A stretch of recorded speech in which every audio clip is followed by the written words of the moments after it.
नमस्कार दोस्तों, स्वागत है आप सभी का एक बार फिर से हमारे चैनल ई दीक्षा पर।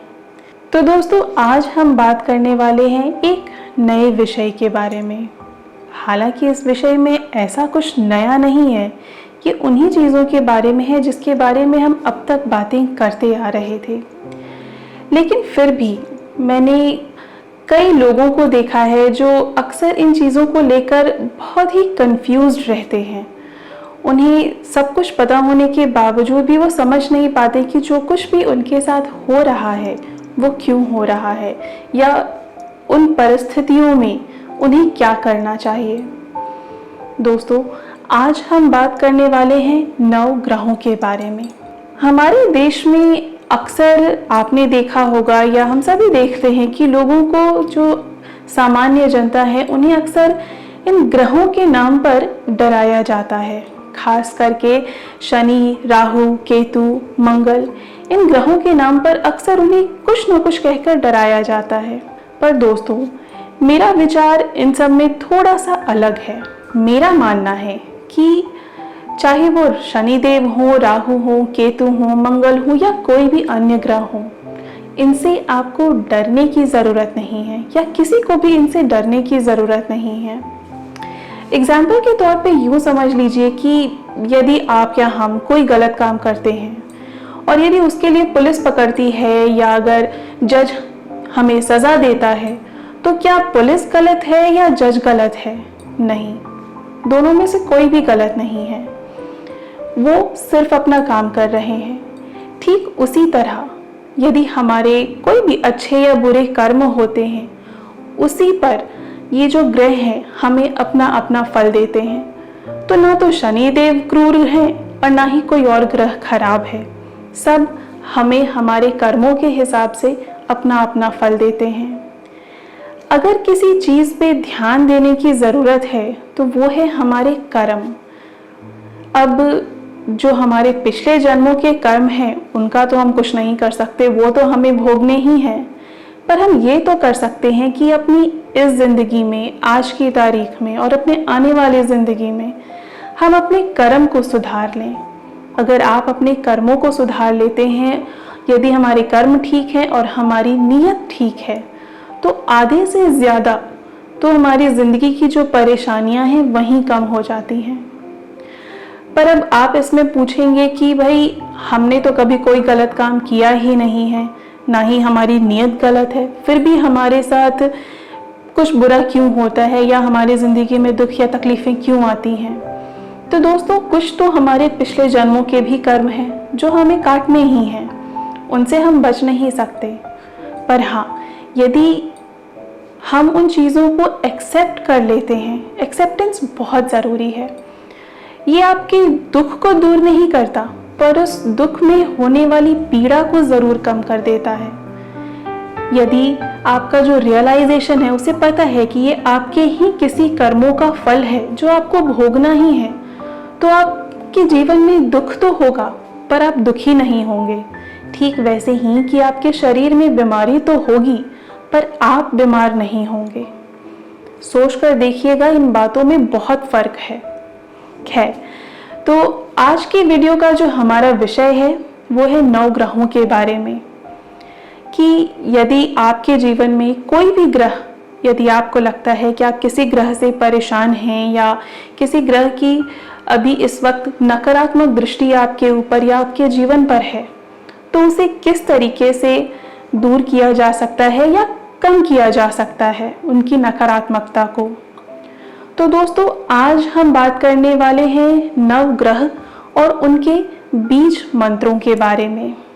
दोस्तों, ये बेहद ही सरल उपाय है, परंतु अति विशिष्ट उपाय है। यदि आप सच्चे मन से और साफ मन से, बिना किसी आशा या अपेक्षा के आप इन बीज मंत्रों का जाप करते हैं, तो निश्चय ही इन ग्रहों से जुड़ी हुई जो भी नकारात्मकता है वो ज़रूर दूर होगी। दूर ना भी हो तो कम तो ज़रूर ही होगी। तो चलिए जानते हैं कि इन नवग्रहों के बीज मंत्र क्या हैं और उनका जाप किस तरीके से करना है। खैर, शुरू करने से पहले एक और बात बता दूं दोस्तों कि आप सभी के घरों में, ज़्यादातर के घरों में जाप करने वाली माला तो होती ही है। यदि आप सबके पास रुद्राक्ष की माला है तो सबसे बेहतर है। आप इन मंत्रों का जाप रुद्राक्ष की माला में कर सकते हैं। ध्यान रखिए कि आपकी माला में 108 दाने हों और आप एक दिन में एक ही माला करें, बहुत ज़्यादा करने की भी ज़रूरत नहीं है।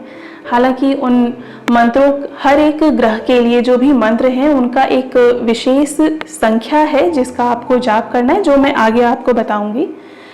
तो चलिए शुरू करते हैं बिना देर किए। तो सबसे पहले जो हमारे नवग्रह हैं उनके राजा सूर्य देव के बारे में। तो दोस्तों, सूर्य देव का जो बीज मंत्र है वो है ओम घृणी सूर्याय नमः, या फिर ओम ह्राम ह्रीम ह्रौम सह सूर्याय नमः। इस मंत्र का जाप आपको 7000 दफा करना है। जो इस मंत्र की जो संख्या होगी जाप की वो होगी 7000। अगला हम बात करते हैं चंद्रदेव के बारे में। तो चंद्रदेव का जो बीज मंत्र है वो है ओम सोम सोमाय नमः, या फिर ओम श्राम श्रीम श्रौम चंद्रमसे नमः। इस मंत्र को आपको 11000 दफे जपना है। तो अगली बारी है मंगल देव की। इनका बीज मंत्र है ओम भौम भौमाय नमः, या फिर ओम क्राम क्रीम क्रौम सह भौमाय नमः। इस मंत्र का जाप आपको 1000 दफा करना है। अगली बारी आती है बुध देव की। इनका बीज मंत्र है ओम बुम बुधाय नमः, या फिर ओम ब्राम ब्रीम ब्रौम सह बुधाय नमः। इस मंत्र का जाप आपको 9000 दफा करना है। तो दोस्तों, अगली बारी है हमारे गुरुदेव बृहस्पति की। इनका बीज मंत्र है ओम ब्रिम बृहस्पतिये नमः, या फिर ओम ग्राम ग्रीम ग्रौम सह गुरुवे नमः। इस मंत्र का जाप आपको 19000 दफा करना है। दोस्तों, अगली बारी है शुक्रदेव की। इनका बीज मंत्र है ओम शूम शुक्राय नमः, या फिर ओम द्राम द्रीम द्रौम सह शुक्राय नमः। इस मंत्र का जाप आपको 16000 दफा करना है। अगली बारी है शनिदेव की। इनका बीज मंत्र है ओम शम शनैश्चराय नमः, या फिर ओम प्राम प्रीम प्रौम सह शनैश्चराय नमः। इस मंत्र का जाप आपको 23000 दफा करना है। तो दोस्तों, अगली बारी है राहु देव की। इनका बीज मंत्र है ओम राम राहवे नमः, या फिर ओम भ्राम भ्रीम भ्रौम सह राहवे नमः। इस मंत्र का जाप आपको 18000 दफा करना है। अगला और आखिरी नंबर है केतु देव का। इनका बीज मंत्र है ओम केम केतुवे नमः, या फिर ओम श्राम श्रीम श्रौम सह केतुवे नमः। इस मंत्र का जाप आपको 17000 दफा करना है। दोस्तों, ये जो मंत्रों की संख्या मैंने आपको बताई है, इससे आप कंफ्यूज ना हो। ये आपको एक ही दिन में या एक ही बार नहीं करना है। ये जो मंत्रों का जाप है, आप एक दिन में एक माला कर सकते हैं। उसी हिसाब से आप कैलकुलेट कर लें कि कितने माला जाप करने से ये जो मंत्र हैं उनकी संख्या पूरी हो जाती है, और उतने ही दिन आप इनका जाप कर लें। तो दोस्तों, ये तो रहे हमारे नवग्रह, उनके बीज मंत्र और उन मंत्रों की जाप संख्या। दोस्तों, मैं आप सबसे एक ही बात कहना चाहूँगी। हालांकि मैं जिनसे भी मिलती हूँ या जो भी मेरे पास आते हैं, मुझसे पूछते हैं, मैं सबसे यही कहती हूँ कि आपको इन ग्रहों से डरने की ज़रूरत नहीं है। जब तक आपके कर्म ठीक हैं और सबसे ज़्यादा आपके कर्मों के पीछे की नीयत साफ है, तब तक आपको इन चीज़ों से डरने की ज़रूरत तो बिल्कुल भी नहीं है।